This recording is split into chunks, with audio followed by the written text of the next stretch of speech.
OK, what do you think about this one? A TV presenter, Gaby Roslin, has revealed that her drama school tutor said this: Gaby, with that face, you'll never get on the TV. Oh! Well, she proved her wrong, didn't she? But that obviously did stay with her all these years. So did any of you have any comments from teachers that kind of stuck with you, that you either upset you so much or made you think, I'll show you? Unfortunately, when I was at school 35 years ago, I had a teacher who said, you'll never amount to anything.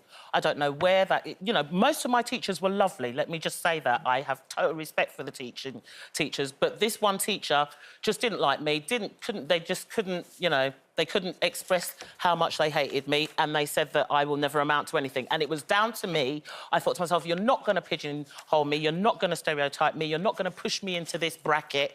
And it did make me want to strive. I've always strived for what I believe in and strived to work hard and achieve. So that pushed you rather than made you... It pushed me rather than deter me. I was like, well, I'm going to show you. And it's a shame to say 35 years after that, when Jamal was born, he was at school and he was told the same thing. Really? And then from the teacher at school, and he actually ended up getting invited back to the school that told him that to do a workshop with motivating young people. So, you know, I think... And all the kids would have recognised him. Absolutely, and... yeah. Absolutely. It can be damaging for some people, and I think if a teacher says that to somebody, then that student has the right to say, well, actually, could you not? I think I was very lucky at school because I went to an all-girls school and they were very encouraging. You know, we were never told that there was anything we couldn't do. You know, so if you'd said, I want to be an astronaut, nobody would have said, well, you can't do that. Or, you know, so they were very encouraging. The only person I used to have ringing in my ear was my dad, because my dad messed around quite a lot at school and he was quite bright, and I think he could see me making the same mistakes.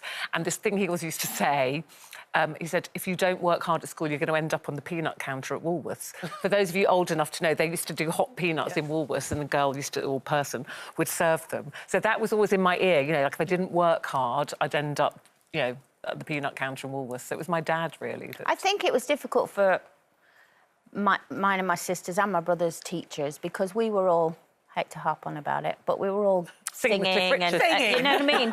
And I just don't think they understood it. So it was kind of, you know, if your kids miss any more school, they're going to be illiterate, they're not going to be able to get jobs, they're going to be doing this, and I think even now the arts side of things. Oh my God, the arts side. Oh, look, a boy in a really awful shirt. The art side of things, I think, are still a bit like, yes, but what do you really want to do? You know, I know kids at school now who are into drama and singing and dancing, and they always get told, yes, but you've got to be serious. What do you really want? They don't kind of... So I think they just kind of looked down on it a bit, but never said anything as bad as that, although my maths teacher absolutely despised me when I was at school. You think? I don't think I know. She hated me. My teachers... didn't really say anything awful to me. I mean, obviously, I had terrible reports that said I was over-boisterous, lacked discipline, answered back, didn't pay attention, but all you got my email then last week? Yeah. Look at me! I even got a prefect's badge. Actually, it might have been monitor. I don't think I made it to prefect. But look at those eyes, evil eyes. Yes. I'm looking at... Determined. Yeah, evil eyes. I'm looking at the teachers thinking, think you're smart, I'm smarter. Anyway, they said I wouldn't get anywhere unless I had elocution lessons, so obviously I proved them wrong on that score. And did you ever, because I know people have said that to you before, did you ever even contemplate it, or your parents? No, but the funny thing is, when I left my school, the only girls that ever got asked back to give speeches, a bit like Brenda was talking about, were the ones that did really worthy jobs, so like missionary assistants in Africa and stuff like that, and working for charities abroad. And then suddenly, after I'd left school, well, 10, 20 years, suddenly invited back, giving a big And speech. did you go? You yes, did it? I gave my speech, and I really enjoyed it, and it was a bit of an accolade, but none of the teachers that said I was, you know, annoying and all that, they'd all left by then. But was part of your speech saying, don't always believe what you're told? I just said believe in yourself, like Brenda said, but I did work really, really hard at school. I did pass loads of exams, and I think that's what they found really irritating, that I did put the work in, and I really enjoyed school. And they've still got, in my Lady Margaret school in Fulham, where I went, they've still got these really ghastly pictures of me in the rounders team and the netball team, because I was in, you know, I played a lot of sport. Yeah, I played sport. Did you do exams? Oh. I